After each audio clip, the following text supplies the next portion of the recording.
Hi everyone, and welcome to part 2 of how God removed the narcissist husband from my life. You can probably see that the first video was done, it was recorded and then the phone went in the freezer, so the dates are a little bit off, but I think you would have got it. So yeah, I was talking about the judge. So basically, I said to the judge, I said, Your Honour, because at that time I know he'd gone spreading my name, you know, telling his side of the story to the family, people that he knows. And I basically said to her, people that don't know him actually believe him. And she says, stop right there. She says, we don't know him. But we can see right through him. But I guess she's just used to that. So before the court, let me just take it back a bit with the hospital. So there were social workers involved, psychologists, and he actually said, the psychologist said that, you know, despite him having to keep going back for appointments, he basically said that the psychologist says that I'm the one, and his nephew's the one that's the narcissist, not him. I mean, this is the thing.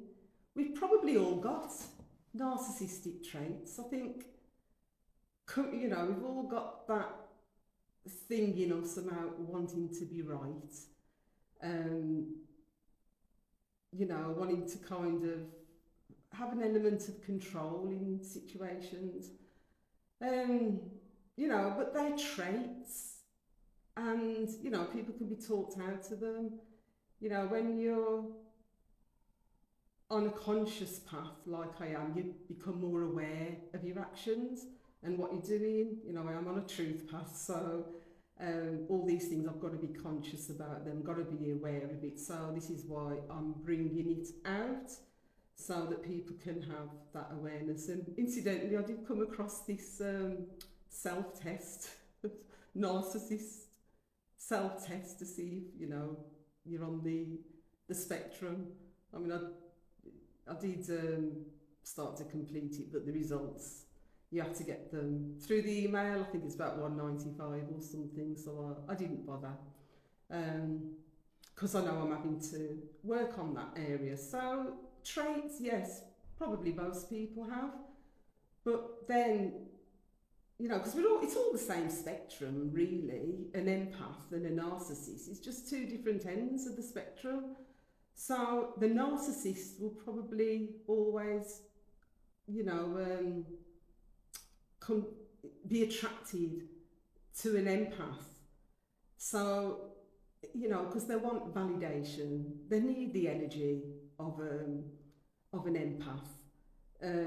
They want to be in control, so they find like needy people. And then the empath is there now, validating everything that they do, just wanting a quiet life and just do something for peace sake. And a lot of the time, not myself, just going against my better judgment. And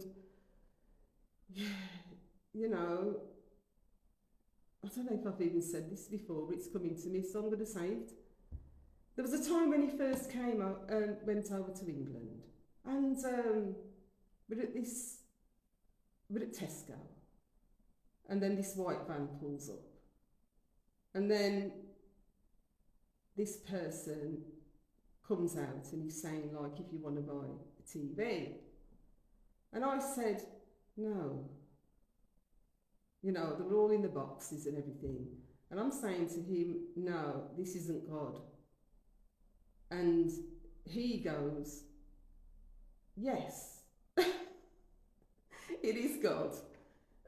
God wants us to be blessed. And if we can get like a brand new curved TV for, I think they were selling them for like £200, it must be God.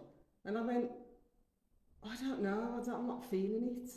I don't think it is. But then the Bible's so clear, 1 Corinthians 15:33, that bad company corrupts good character. So you end up gravitating towards, you know, because he's down on me, you know, let's get it. And in the end, the man brought it down to, I think, 180 quid or something like that. Goes to get the money, gets the TV home in this box, and it's completely smashed up. Had to end up taking it to a tip. Right. I went against my better judgment. I went against, you know, I knew, I felt it. It was like, no, steer clear. And I gave into it. And, you know, it's costly. It really is. That cost 180 quid. But then when you open that door, you just keep doing it, you keep doing it. So now, going back to how I got out of him, at the hospital, so the court case, there was 2 court cases after he was discharged. But prior to him being discharged, I kind of started to break the link, because I started to research about narcissistic personality disorder. There didn't seem to be too many professionals that knew about it, so I had to do my own research and, you know, watched a load of YouTube videos, you know, went into different documents, and that's how I realised his highest spectrum. Coming back to the spectrums, we need, need to be balanced. So he's an extreme narcissist. I'm extremely empathic, but the empath is not helping the narcissist by validating, by just wanting a quiet life. This thing's on the rise. Years ago, I never heard about narcissism. Then I've heard the term being thrown out, but never took it as anything, you know, until I was in it. And I realised that I weren't helping the situation at all. I should have nipped this in the bud a long time ago, saw the signs, but every time they can get somebody on their side to validate what they're doing, they will not stop, and it will get worse and worse and worse the older they get. So,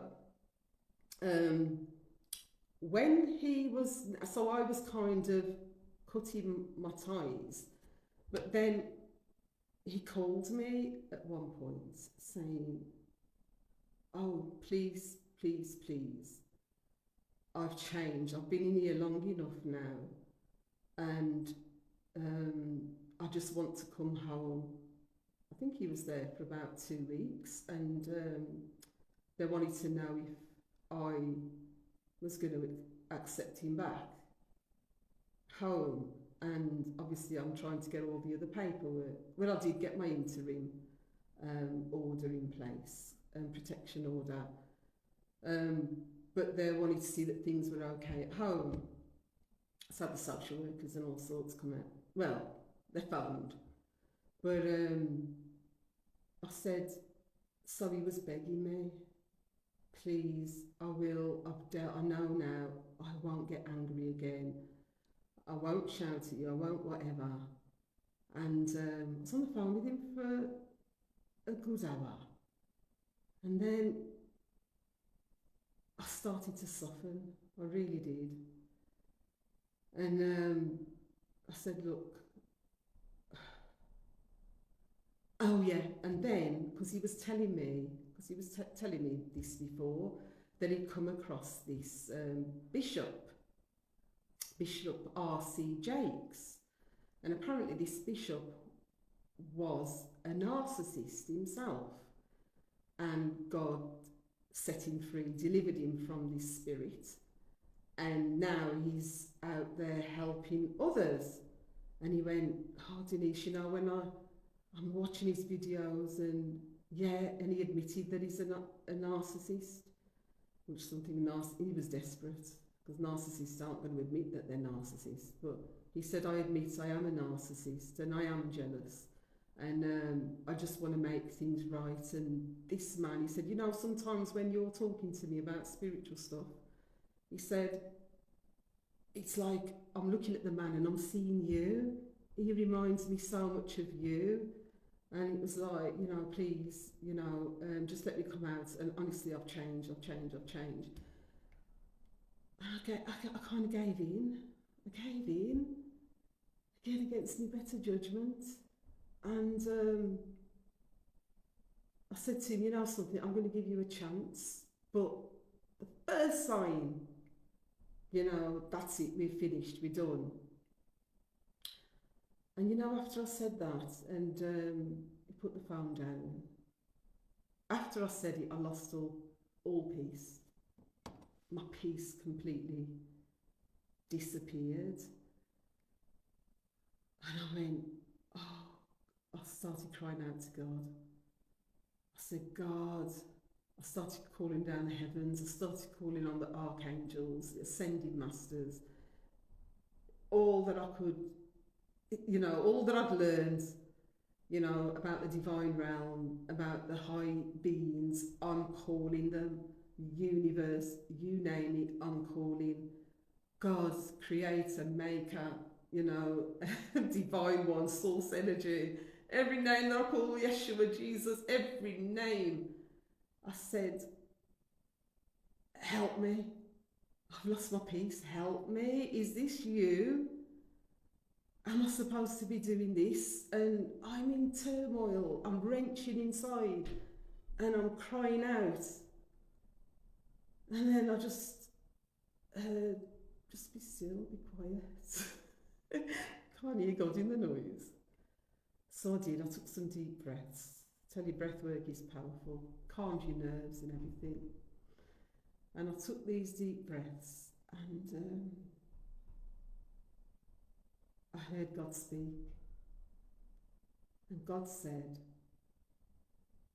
listen to the bishop that he's been telling you about. I said, okay, so, and he said, and God says, and you'll get your answer. Well, when I went on to this bishop's site, considering he's somebody that God used to, you know, God's delivered from narcissism, and so he's no longer a narcissist, but he's there to help narcissists. First thing that he was saying is, narcissists will never change. Narcissists are have been taken over by demonic forces. If you're with a narcissist, run for your life. Break the soul tie. And when I say break it, I mean don't even don't engage with them at all. Not in conversation, not by phone, not by text, not by nothing. Break the soul tie. What a relief that was. And I listened to another one. I mean, I was listening to the messages, that message, until I fell asleep. I slept like a baby in the morning, woke up, listened to it again, put another one on. That was my answer. So, obviously now he knows. Cut ties, I stopped talking to him. I just said to his mum, he's not coming back. So that message had to go back to him. And that's why he, you know, stayed in for as long as he did, you know, but they couldn't keep him in indefinitely because there's nothing that they can do really, and he's taken up a valuable resource. I think he actually ended up almost in a fight with another patient, and that was in the beginning. And so when he was due to come out, he contacted my friend's dad, and asked him to pick him up from the hospital. Now, obviously, because yeah, this mean English woman, obviously it was my house that I sold in the UK. My house purchased this, you know, the money from that purchased this house, and the lawyer, the attorney, asked me, didn't ask him, asked me, because that was where the funds were coming from, how do you want the split? 90-10, 80-20, 70-30. Oh, because Denise is married for life, this is my ideal husband, 50-50, I said. And he was even saying, I came and saw you with your house, so, you know, even if anything happens, okay, he just wants to know that he's got a house to live in. If anything happens to me, he's got a house to live in, and then my kids get it after that. And you know, I was even willing to put his 2 sons on it. He went, no, no, no, and he went, no, because it was your house. Anyway, that's what I did, and he's telling all the people that I'm mean. So because of that, he had to come back here. He had to come back to the house. So, but a protection order still in place so that he couldn't do me any harm. So that's why I had the protection order. And they said, what we'll do is when he's due to be discharged from hospital, there'll be a police presence to warn him, you know, not to do anything. So obviously they've listened to the threats that he's made. So he calls my friend, well, the dad. So my friend called me and gave me the heads up and said that he had called her dad, and she took the phone off her dad because he wanted him to pick him up from hospital and drop him here. And she said, I tell you, she's a brilliant, faithful friend. She said, I'm going to speak to Denise, and if Denise says it's okay for my dad to pick you up, then he will. But if she says no, he won't be coming. And obviously, my answer was an absolute no. So she told me it was going to be like the following day. So that day now, I asked his mom's living here, have you heard from your son? No, Miss Denise. I said to her, don't lie to me. Because I know there's no way she wouldn't have heard. I learnt later that she was telling neighbours and everything to get the clothes and stuff, his clothes and things, down to the person that was going to be picking him up. So, you know, all this stuff was going on behind my back, but I always find out stuff, so it didn't matter. So I knew that day, and she said, you know, I had to call her out. I'll tell you, let me just say this. Narcissism and what I've seen in that family, and I'm not talking about extended family before anybody, because I don't know you, I don't know the extended family. I can only speak about, I'm on a truth path. I can only speak, so no exaggerations. I can only speak about my experiences with the ex, the ex's mother, the ex's sister, the ex's nephew, and oh dear me, even the nephew's children. You know, when the Bible talks about the curse going down to the 3rd, 4th generation, already the little kids are lying, and you know, that's what I've seen. I've seen it for myself. So I'm not, you know, and wanting to rule you. you know, even a little girl, if giving you something and you don't want it, take it, you must have it. No, no, you know, and some people just give into that, oh, isn't she cute and isn't she nice? No, stamp it out. Stop spoiling your kids and like letting them have what they want. You're just raising up narcissists and just leaving the whole planet in a mess. So, you know, they lie unnecessarily. Unnecessarily.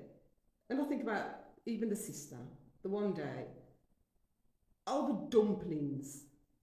You know, something so mean. If you're going to lie over a dumpling, what are you going to not lie over?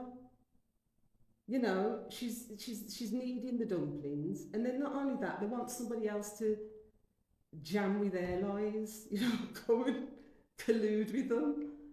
So she's needing the dumpling, and then, because they were here, her, you know, husband and whatever, and helping out with the chickens, so I fancied fried dumplings.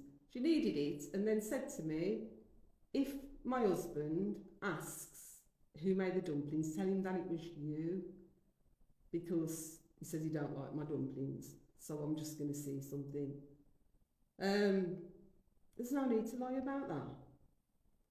And so he did ask after they're all done, because I didn't need them, I fried them. So he says, did you make the dumplings, or who made the dumplings? I think he said, did you make the dumplings? And yeah, did you make the dumplings? And I says, I fried them. Because that was the truth, I fried them.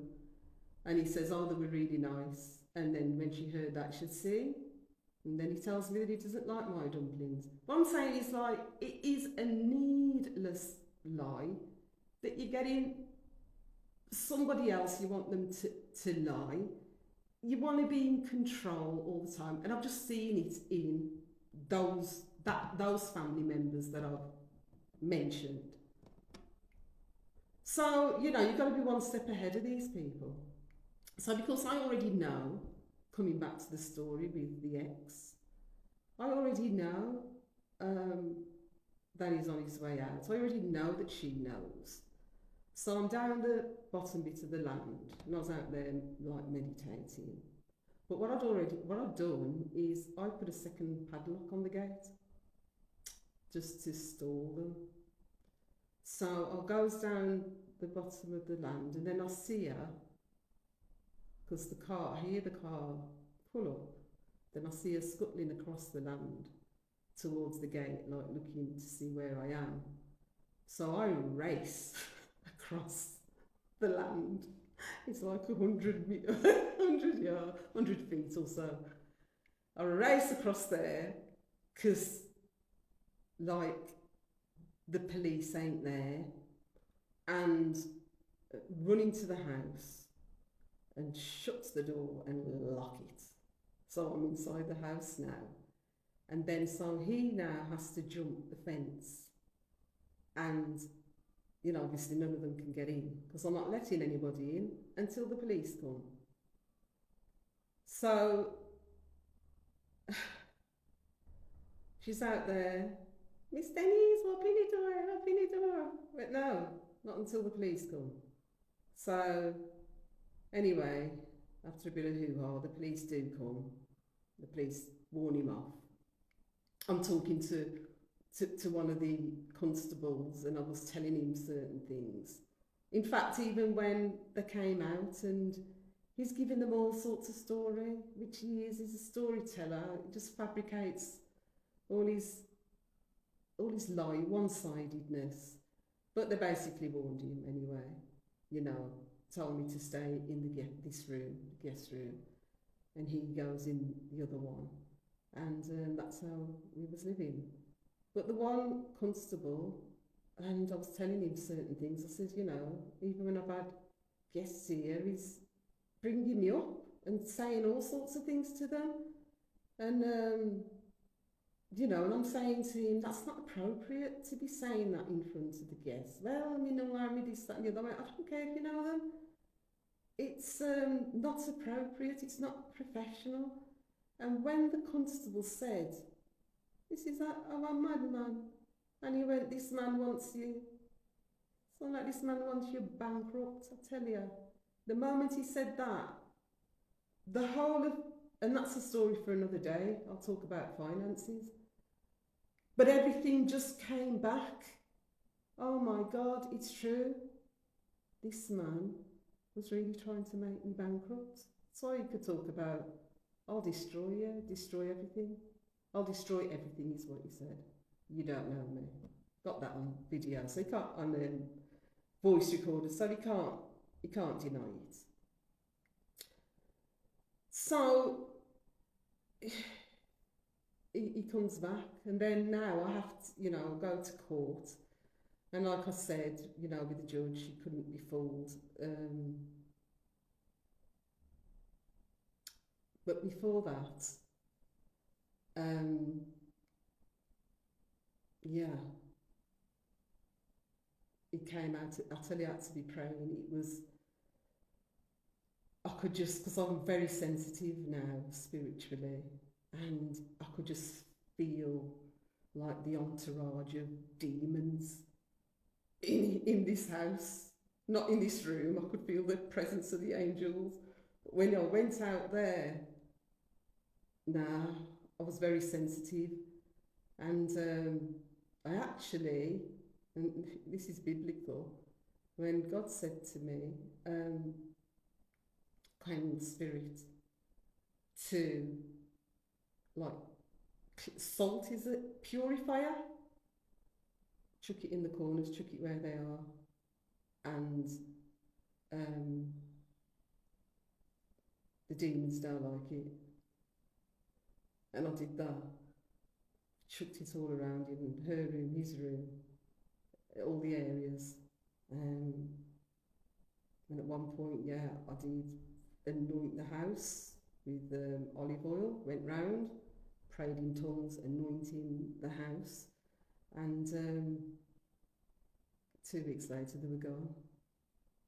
This was after he told somebody, I'm not going anywhere, half of that house is mine, and I'm not leaving. 2 weeks later, you've got no choice. When God says you go, then you go. God had said it a year ago, you know, December, just over a year ago, that he was going to have to leave. And hey ho, he's gone. He's had to, because God will decree a thing and it will be established. So, you know, God sees the heart, and when God says enough is enough, then enough is enough. And because God's saying enough, I get to a point where I say enough, which is why the narcissist nephew, 1st of February, you know, enough is enough. You've got to go. You've got to go. One way or the other, you're going. Because he's getting even more cocky. But hey ho, that's another video. So he's now gone. So when we go back to court, the second time in July, and that time he's like swinging me family like a sob story, and I did it as well at one point, say, you know, basically begging them, send for him. And I want him as far away from me as possible. 4,000 miles isn't even far enough, but, you know, so that was there. Anyway, he's back over there. Good riddance. But, yeah, I do feel the difference spiritually and in myself. So when we went to court the second time, he said to the judge, this stunning judge, he said, Your Honour, I've decided, you know, I don't want anything from the house. I've had enough of this, I just want to leave. So you know, he just doesn't want anything from the house, basically. And then, you know, I was given my 3-year protection order, and you see, even that, when the judge was asking me, you know, where he is he, you know, where is he? And I said, you know, I don't know. I didn't even say anything, I just lift my hands up like I don't know. And she says, "Ma'am, where is he?" She was getting really, you know, a bit irritated with me because I was just going like that. And then she said, "Is he still at the house?" And I said, "No, Your Honour." And she says, "Well, that's what I mean." And I'm thinking, well, you didn't say that in my mind. And I requested a 3-year protection because that's the maximum that you can get. And then I told the judge, well, you know, he's slandering my name in the neighbourhood, because she asked me, why do you want the protection order if he's not there now? And I said, well, he's slandering my name. And she went, slander's not included. And I said, well, you know, he's telling family members that they need to be worried about me because I'm losing weight, and they could be coming out and burying me at any time. And I said, I take that as a backhanded threat. She went, that's slander, it's not included. Oh dear, I think she got upon the, I don't know, probably the wrong time of the month, or time of the month. So anyway, she said to him, when was the last time you went to Westmoreland? And he said, that's where I am. I'm staying at Saint Lamar. She said, well, you've told me, which that's what he said, that you've moved to Kingston. No, he said, well, because I didn't have anywhere to live. And then he went into his mum, this and that and the other. And the judge just stopped him. And she said, like, you lied to me. And she turned to me and she says, ma'am, you've got your 3 years. 3 years protection order, and slander is included. And then because he said, well, I don't know if it was because of that, she says to him, with your request, something about his request, I can't deal with it because it would be a conflict of interest. So stay behind, I'll get another judge. And she says, ma'am, you're dismissed. He later told his mum that I lost the case in court because the judge dismissed me.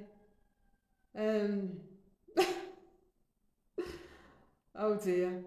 So anyway, she says to me, come back to the court in 3 weeks' time to pick your documents up.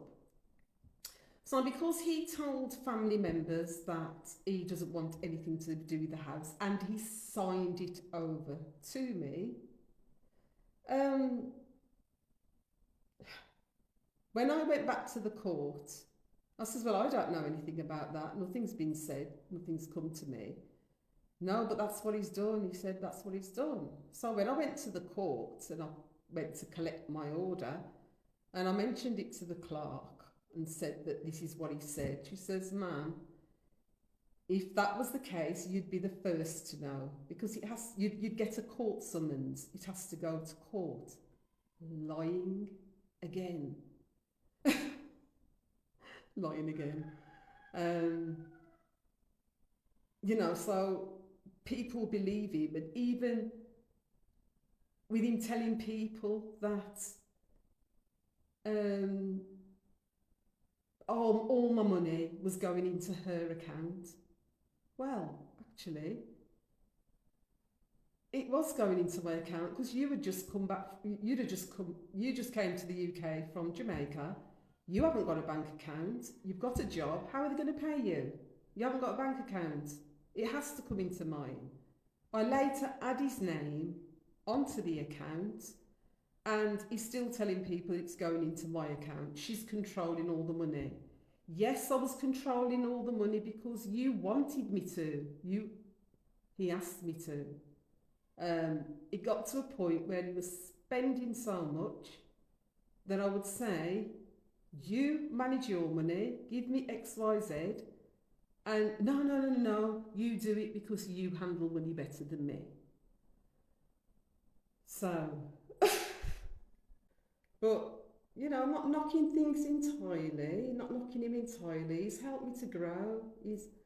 He's helped me to be so resilient. You know, I didn't know that there was this side of me in me that, you know, so courageous and bold and strong. So he's brought that out to me, so that's been a good thing.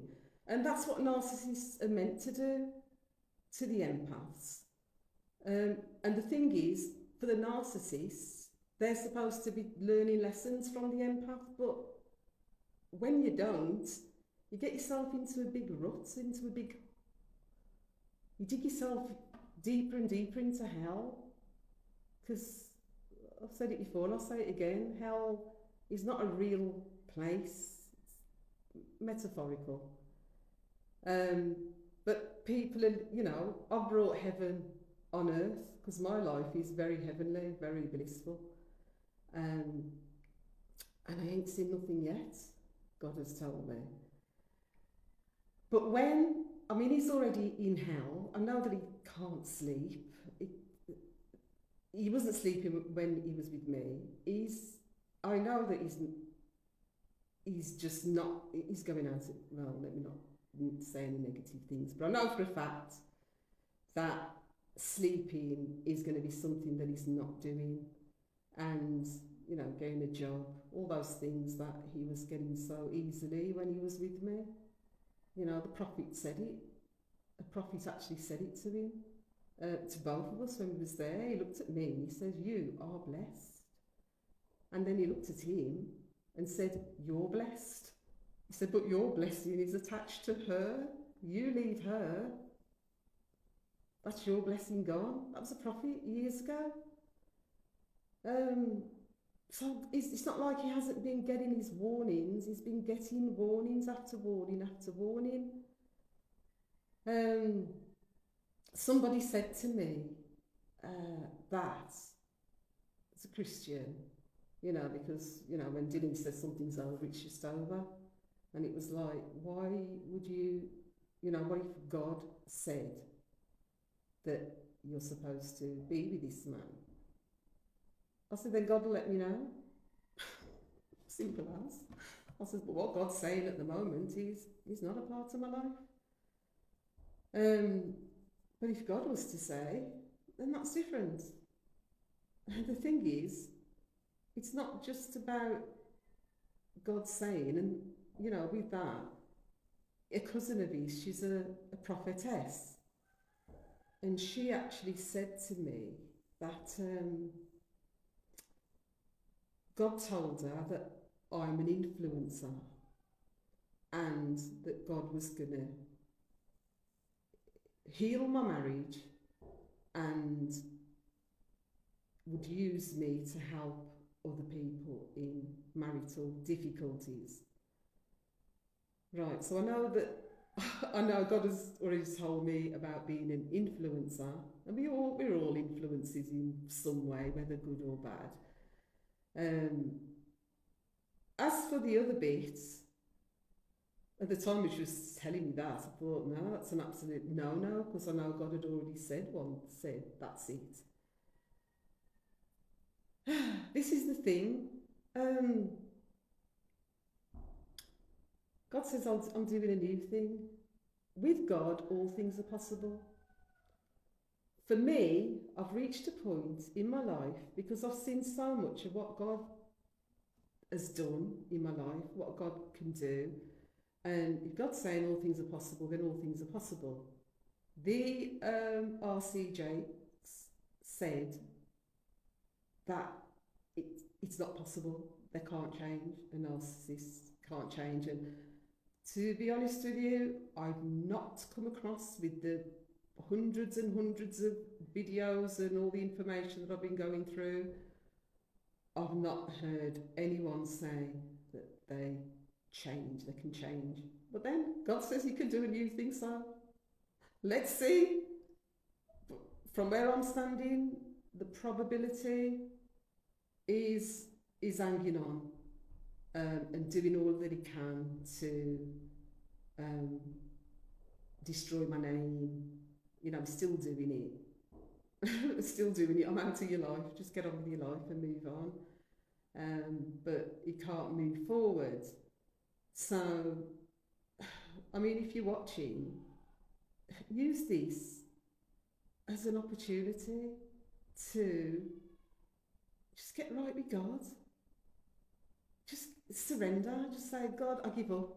My life's a mess. I'm telling you, God is so merciful. He don't give up on anybody. He really doesn't. When human beings, and I can't give up on anybody. Why? Because I'm created in God's image. And when you're in God's image, you know, I've said to God, I want to see through your lens. I want to see what you see. I want your heart. Hear what you hear. Feel what you feel. And I know the end game. And people who are on a conscious path know the end game. And that is, we're all one, and we're all going to learn our lessons. We're all going to know the truth. We're all going to be set free. Every single body. It might not be, because I've had past lifetimes where I haven't learnt my lessons, but then I've just reached a place where, yeah, well, now I'm learning. Everybody's going to have to go through it. Whether it's him, so even him, my ex-husband, is going to wake up. Whether it's in this lifetime or not, I don't know. I don't know. But I tell you, when somebody wakes up, they are transformed. They are not the same person. I know I'm not the same person, and I know that God ain't finished with me. I don't think God's really started, but because, you know, I'm still like doing the shadow work, and there's layers and layers and layers of it. And just as I think, oh, you know, I've dealt with that thing, something else comes up. So I'm just working with my spiritual guides, with God, and you know, whatever needs to go has to go. It will go. Whatever's in me that's not of God, it'll have to go. So yeah, I mean, that's a message for any narcissist. Just change. And empaths, good God, you know, stop giving in to them. Because life is miserable. It will be miserable. I mean, in comparison now to when I was in England. I mean, I found inner peace. You know, when I was coming here, I'd already started my spiritual journey, so I was already on the truth path. So, as God was revealing things, and as his mask began to fall off, I was already at that place of I've worked on my peace, and I know that once I start losing my peace, then, you know, what's going on there, you know, and I seek God. But he couldn't manage this. When you draw to God, you know, the light of God comes in you, and that light is exposing their darkness. And so, you know, when light comes to dark, you know, the darkness can't comprehend it. The darkness can't stay around me.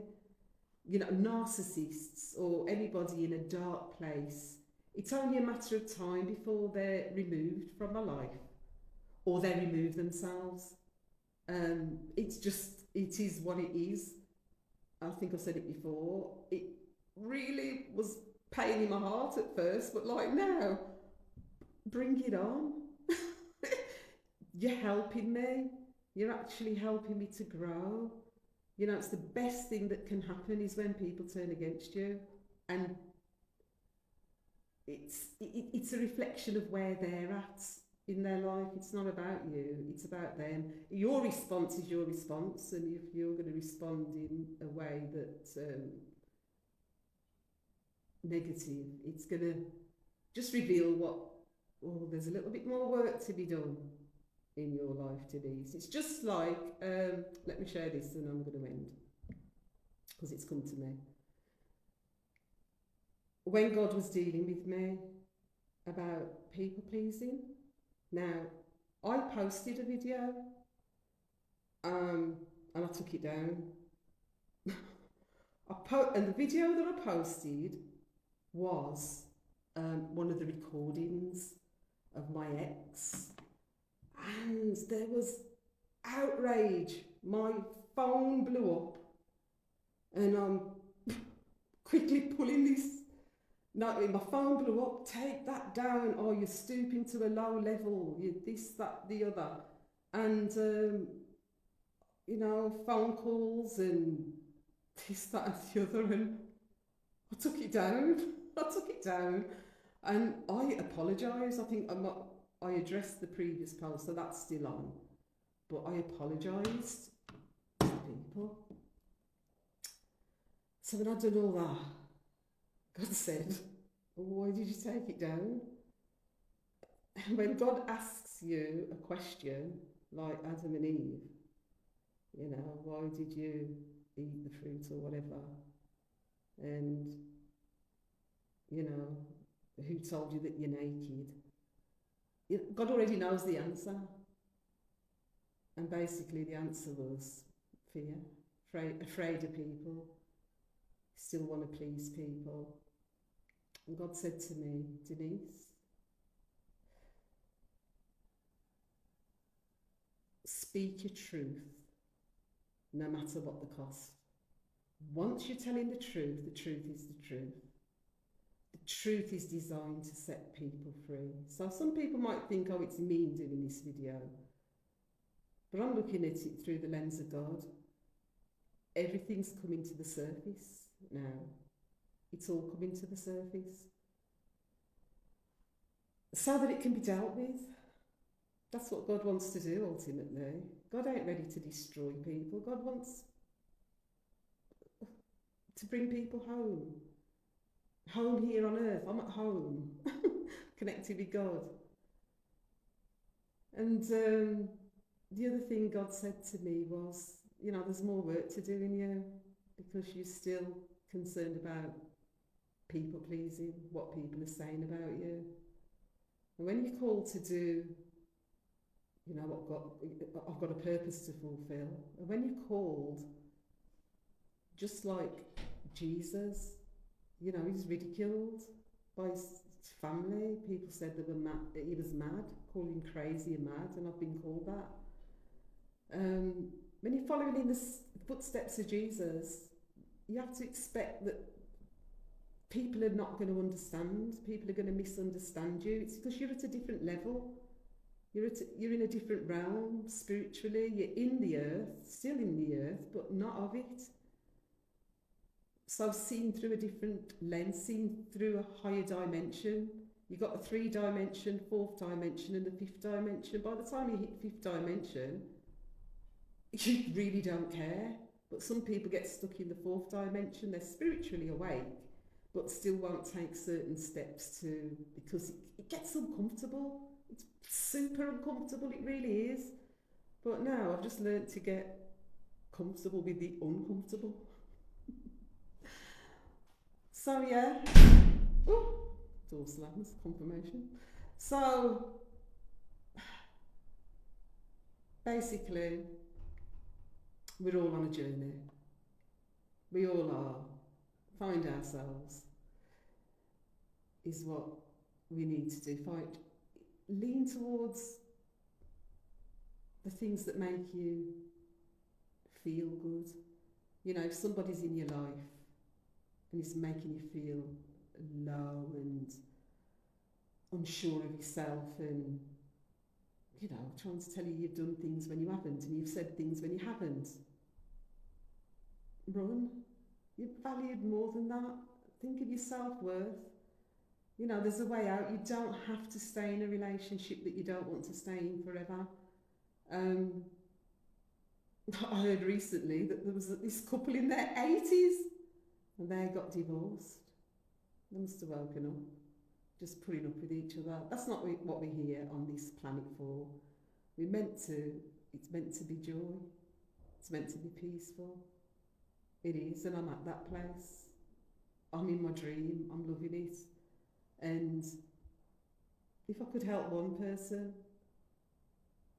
to live their dream, you know, it would all be worth it. All what I've gone through would all have been worth it. So anyway, beautiful people, on that note, I think I've spoken quite long, yeah. I'm out of here. So, yeah, love you and leave you. If you haven't already subscribed, please do. Like, comment, buy me a coffee if you feel led to. Honestly, there's no pressure. We're on this earth not to be pressured by anybody or anything. God ain't pressuring us, so we shouldn't feel under pressure with anything to do with life. Anyway, take care and I'll see you next time. Bye.